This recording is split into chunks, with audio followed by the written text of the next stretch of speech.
সেখানে হচ্ছে 4টা পয়েন্টের উপর ভিত্তি করে আমরা ডেডিকেটেড মেম্বার সিলেক্ট করব। 1 নম্বর হলো ফিজিক্যাল ইনভলভমেন্ট, মানে আমরা যে ছোটখাটো ছোট বড় বিভিন্ন যে ইভেন্টগুলো করি, যেমন যে এর আগে কোরআন তেলাওয়াত প্রতিযোগিতা হয়েছে, তার আগে নামাজ প্রতিযোগিতা হয়েছে, এর আগে আরো বিভিন্ন ইভেন্ট করছি। তারপরে এই যে বেশ কিছু জিনিসপত্র বানাই আমরা সিটি করলাম বিভিন্ন জায়গায়। তো এই সমস্ত ছোট বড় প্রোগ্রামগুলোতে যারা ফিজিক্যালি সশরীরে ইনভলভ থাকবে তাদের উপরে, মানে এখানে মানে 100 পয়েন্টের উপরে আমরা মার্কিংটা সেট করছি। 100 পয়েন্টের উপরে এখানে থাকবে হচ্ছে এই ফিজিক্যাল ইনভলভমেন্টে পয়েন্ট থাকবে 40। এখন এটার ক্রাইটেরিয়া কি? এখন অনেকে বলতে পারে যারা বিদেশ থাকে তারা কিভাবে থাকবে। আমরা সবকিছু মিলাই এটা করছি। যেমন এই ফিজিক্যাল ইনভলভমেন্টের বিষয়টা আমি একটু পড়েই শোনাই।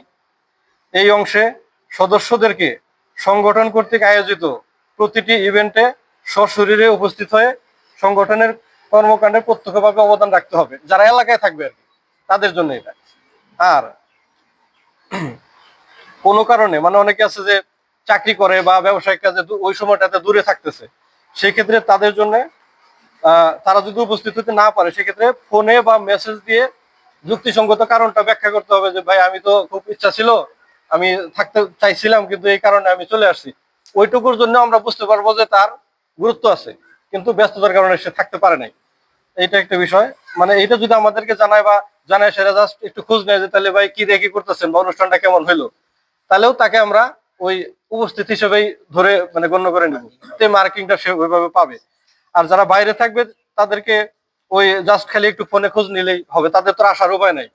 ওইটুকু নিলেই আমরা মনে করবো যে না, অন্তর থেকে সংগঠনটাকে ধারণ করে, তাহলে তার সংগঠন নিয়ে মাথায় চিন্তা আছে, তাহলে উনি একজন ডেডিকেটেড মেম্বার। একজন যে বিদেশ থেকে সারা জীবন তার বিদেশ থাকবে না, কোনো না সময় চলে আসবে। তো ওই ক্ষেত্রে আমরা ই করব, মূলত যারা এলাকায় থাকবে তাদেরকে ফিজিক্যালি থাকার চেষ্টা করতে হবে, থাকতে হবে। আর মানে ব্যবসায়িক বা চাকরির ক্ষেত্রে দূরে থাকলে একটু ফোনে মেসেজ দিয়ে বা কল দিয়ে খোঁজ নিলে হবে আর কি। তাহলে এক্ষেত্রে আমরা 40 পয়েন্ট রাখছি আর কি 100 পয়েন্টের মধ্যে। দ্বিতীয় যে পয়েন্ট সেটা হচ্ছে মাসিক অনুদানের ধারাবাহিকতা। এখানে মানে কে কত টাকা দিল সেটা কিন্তু বিষয় না। আমি 20 টাকা দিতে পারি, 50 টাকা দিতে পারি। এখন যে কোটিপতি তার 10,000 টাকা, তার থেকে যে ভ্যান চালায় তার কিন্তু 100 টাকার মূল্যায়ন বেশি। টাকার অ্যামাউন্টে ছোট হইতে পারে কিন্তু তার ডেডিকেশনটা বেশি হয়ে যায়। কারণ সে মাসে হয়তো বা ইনকাম করে 5,000, 10,000 টাকা, 15,000 টাকা। সে ওখান থেকে যদি আবার 100 টাকা দেয় তো কোটি টাকার সাথে তোর ইকুয়েশনে মিলবে না, তাই না? তো সেই জন্য কোয়ান্টিটি ইটা অ্যামাউন্টটা বড় বিষয় না, আমি মাসে শরীর হইলাম কিনা এটার উপরে আমার একটা মার্কিং আছে। মানে প্রত্যেক মাসে আমরা এটার এগেনস্টে 12 পয়েন্ট করে পাবো যদি প্রতি মাসে টাইম আমরা দেই। যেমন এটা কি মাস? আগস্ট মাস চলতেছে। এই আগস্ট মাসে আমি যদি 50 টাকাও দেই তাও আমি 2 পয়েন্ট পাবো।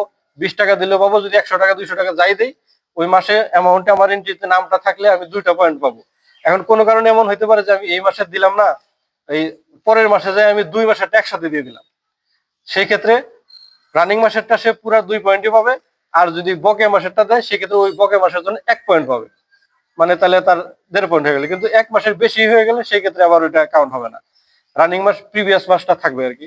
তো এইভাবে প্রত্যেক মাসে 2 পয়েন্ট হলে 12 মাসে 24 পয়েন্ট হয়, মানে ফুল মার্ক পাওয়ার জন্য আর কি। ডেডিকেটেড মেম্বারের ইয়েটা এটা বছর শেষে হিসাব হবে।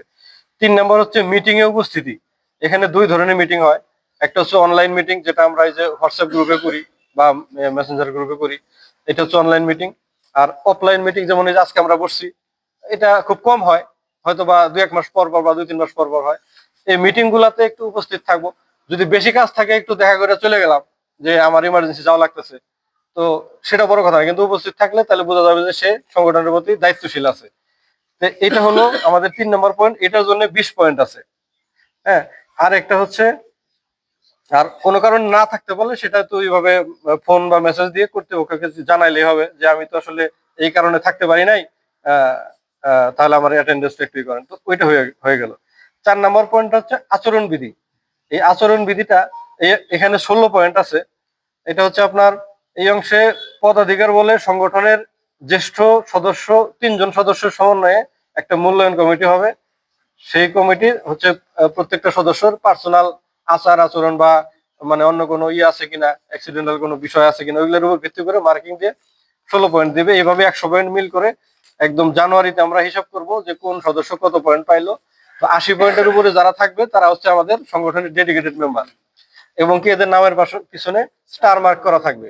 পরবর্তীতে যখন কার্যকরী পরিষদ নির্বাচন হবে তখন মানে নতুন কোনো চেঞ্জ আসলে ওই ওই স্টার মার্ক সংবলিত যেগুলো হচ্ছে ডেডিকেটেড মেম্বার তাদের কাছ থেকে ওখান থেকে আমরা নেতৃত্ব উঠাই নিয়ে আসবো। কারণ এই সংগঠন এমন একটা জিনিস যে এই সংগঠন হচ্ছে নেতা বেসড, নেতার উপর ভিত্তি করে চলে বা নির্দিষ্ট দু একজনের উপর ভিত্তি করে চলে। সেই সংগঠন ওই দু একজন লোক মারা গেলে বা ওই সংগঠন থেকে বের হয়ে গেলে সংগঠনের কোনো অস্তিত্ব থাকে না। এটা একটা সংগঠনের জন্য যেমন, এটা একটা দলের জন্য তেমন, এটা একটা কোম্পানির জন্য তেমন, ওইরকমই। মানে আমি যদি দুই একজন ব্যক্তি কেন্দ্রিক করি তাহলে ওটা থাকবে না, ওটার কোনো ফিউচার থাকবে না।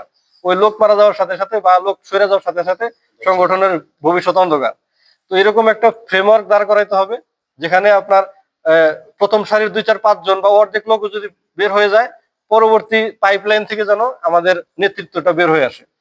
তো এই জন্যই ডেডিকেটেড মেম্বারটা দরকার আছে, কারণ যাকে তাকে তো দিলে সে সংগঠনের মর্যাদা বুঝবে না, সে তার মতো করে তার ব্যক্তি স্বার্থে ইউজ করবে। তখন একটা সময় এসে সংগঠন সম্পর্কে মানুষের নেতিবাচক ধারণা হবে, তখন মানুষ এইভাবে ধারণ করবে না মনে থেকে।